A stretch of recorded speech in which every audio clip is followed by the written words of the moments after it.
Hello hi नमस्ते आशा कर भल थे समस्ते। Welcome to my channel.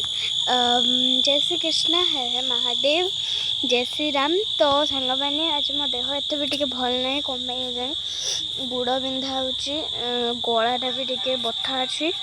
तो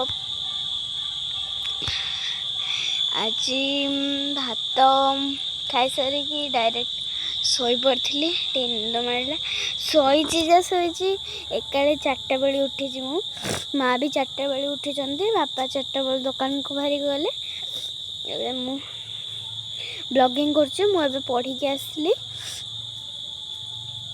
सांग मैंने मोरी छोट छोट ब्लॉग जदि आपण मन को भल लगे तेबे प्लीज़ मो वीडियो को लाइक करेंगे भल कमेंट गुटे देवे आउ जदि मो चैनल ने आपण मैंने नुआ थे तेबे चैनल को सब्सक्राइब करेंगे निश्चय।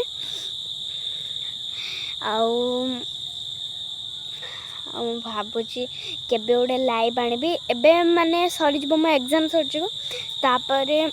सर माने काल के सर काल के हेले लास्ट एग्जाम काल के सरीगला देखिए आपण कि फुडी टाइप आमे यूनिक जिनस किणिक आनबो एंड लाइव करू लाइव रे समस्ते रहिबे प्रेजेंट पकेबे ठीक अच्छे।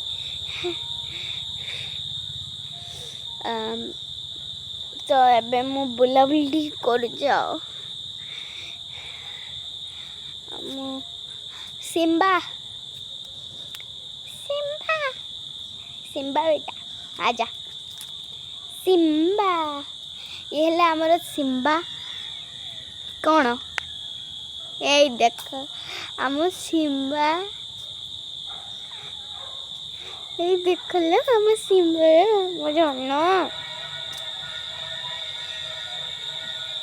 जा जीव तो सांग मैंने संजो भी दिगला आ भातटा आज जमिकी मु खाई भात आज मो फेवरेट किसी तरकारी होता छतु आलू टमाटो पकी बेसर होता छतु कुंदरी भजा होता ता संग को टिके होता माने सब खटा खटा सब जिनस आज तैयारी कलम शाग टिके होता आउ होता कखारू और भेंडी पकी गोटे खटा करते बहुत बढ़िया मसला गला। तो सांग मैंने रोचे जय जगन्नाथ जय श्री कृष्ण जय श्री राम। जदि मोर वीडियो भल लगे निश्चय बहुत सारा भल पाइबा देवे रोचे आ गोटे न्यू ब्लॉग को आपण मन स्वागत करी। जय जगन्नाथ।